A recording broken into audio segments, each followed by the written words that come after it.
Yo, this is the Scarcity Studios YouTube channel. Please don't forget to like, comment, share and subscribe. And our sponsors are Alpha Claims and Hire Birmingham, the leading and best accident management company. Get a replacement car anywhere in 1 hour. I really appreciate you joining me today, and thank you to everybody that watched our episode on London Street News 2 days ago with the latest updates. This story broke a couple of hours after I published that first episode, so I thought it was only right to pay respects and to explain what had happened in relation to this latest case. Tony Eastlake was killed in Islington on the Essex Road while he was trying to stop somebody from getting mugged. I've seen a lot of tributes and a lot of people have spoken out locally about what he meant to them and their experiences with him. And one of them that I seen on Twitter was from somebody called N1 Electric. And they said this was the last picture of their dear friend that they took the day before he passed away outside his shop. Some locals have spoke fondly about when they seen him when they used to walk past, and they said that he was a proper London boy and a gentleman as well. Another person said on Twitter that he was a wonderful, kind person and they loved to visit his store. And they're so sorry for the family's loss and sent their condolences. This man worked in his store for over 40 years and was a very well-known member of the community. The official report on My London newspaper says the killer stabbed him in the back and didn't look back as he walked away. Tony Eastlake was walking for food with a friend when he seen a woman being robbed on Essex Road in Islington, and Tony bravely decided to try to help this woman, and this resulted in him being attacked. They say he was stabbed in the back by a young kid. A friend of Tony called Mark Kennedy, who had grown up with him, said the stabbing took place outside Mark's house and he ran out with another of Tony's friends, Shannon, and the pair were with Tony when he died. The ambulance arrived and the medics did their best to save him, and they did open heart surgery in the street, according to Mark. He said he was one of the most placid people you would ever meet, and he'd never been in a fight, he'd never been arrested. Somebody who used to work with Tony years ago on a fruit store said that he was a brilliant friend and there wasn't a bad bone in his body. He was such a lovely guy. Local residents gathered and flowers have appeared outside his store, and candles and messages were also there. Locals recalled walking past his store every day, and he was always friendly and outgoing. He was known to be a very trusting person and would let people come back and pay him another day if they didn't have the money on them. Other residents remember buying Christmas trees from Tony and always seeing him chatting to somebody. One woman said, "We've lost a legend of Essex Road." A woman called Katie, who is 75 years old, told My London newspaper that she'd known Tony since he was a young boy and he used to help his father at a stall in the local area, and he took it over when he was 16 years old.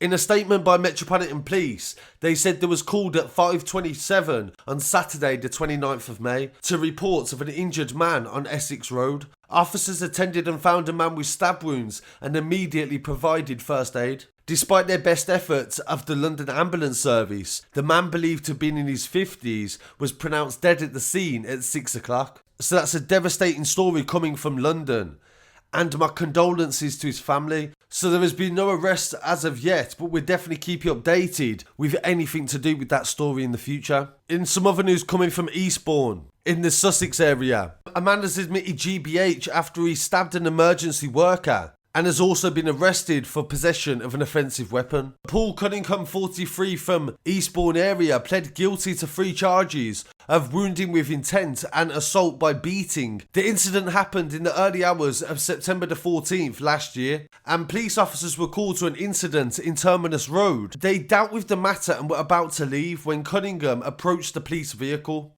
PC Richard Bly was stabbed in the leg as he tried to engage with Cunningham, and this led to 2 other police officers tackling him until backup arrived. Both were barely a year into their police careers at this time, and PC Chief Constable Joe Shiner paid tribute to the officers and said the events demonstrated the risks that police take on the front line every single day to try to protect the public, and they thanked the comprehensive training that helped with actually being able to solve the situation. The injured officer was able to move away and administered first aid to himself. He pled guilty to the offences and was sentenced to 7 years and 6 months in prison for wounding with intent to commit GBH. He must also serve 5 years on an extended licence and was sentenced to 12 months for assault of an emergency worker and possession of the offensive weapon in a public place to run concurrent. Following the sentencing, Eastbourne Police Inspector Steve Shimmons said, "The incident highlights the very high risk that we take every day." And Paul Cunningham approached the officer in the town centre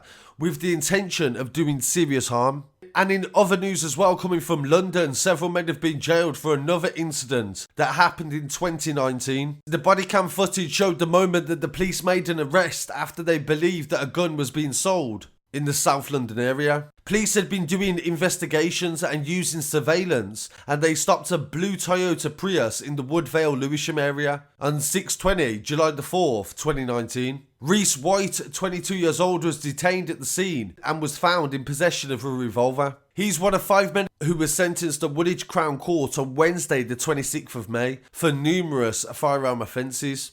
The gun was tested and found to have been a viable weapon and capable of firing ammunition. The surveillance operation also tried to locate a Ford Focus that was believed to have been involved in the transfer of the firearm. At 6:50, the vehicle was found in New Park Road in Clapham, and it contained 2 men that had been observed collecting the revolver from another group of men. Michael Adibambo, 27 years old, and Nathaniel Corbett, 26 years old, was arrested at the scene for possession of a firearm with intent to endanger life. The Specialist Crime Command investigating released the footage that showed the arrest. Jordan Adams and Niall Johnson were arrested on suspicion of transferring the firearm, and a 6th man, Ciratilla Ford, 22 years old, was detained on the 16th of July 2019 for possession of a firearm with intent to endanger life. 5 of the 6 men were sentenced to lengthy prison sentences on Wednesday. Ford is actually a member of 6-7 as well. Nathaniel Corbett from Tilson Gardens was found guilty of possession on April the 16th and sentenced to 8 years. Michael Adibambo from Streatham was guilty of possession of a firearm on the 16th of April and sentenced to 8 years. Jordan Adams from Lewisham found guilty of transferring a firearm to supply and was sentenced to 9 years. Neil Jordan from Orpington, guilty of transferring the firearm also and jailed for 9 years. Ciratilla Ford from Brixton was